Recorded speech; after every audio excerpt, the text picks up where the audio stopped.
শুয়েছে অনতরি বলিয়ে বই দেখো না ওই তো নয় যে আমার ওয়ালি সাহেব নিষেধ যে সৈয়দ থলে দিয়ে বইতাম না তো আরও তাকতে পারেন মাফ করিলে অনয় কারণে সে আর অঙ্ক করিল অনয় এ তো হাঁটি সৈয়দ আপনার পইলর সৈয়দ কিতাব করবো আমরা মদিনা শরীফ সেই সৈয়দ চাত্তর সীমাঞ্চল এবার তো সাংঘাতিক হয়েছে আল্লাহ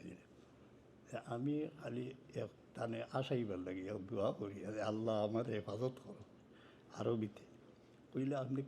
কিতাব মাগিতরা বলে আসলে বইয়ের থেকে আল্লাহ হেফাজত করতাম যত সময় আপনি আসই কোনো বেয়াদবি হইতো না বাপ দাদা শিখাইছেন নানা শিখাইছেন আস্তে আস্তে আত দরিয়া আঞ্জা ফরিদুল্লাহ হইলা যে দোয়া রইল যে আপনারা এই আদবর কারণে আল্লাহ তালা হুজুর পাক সমর্থ করুন নসিব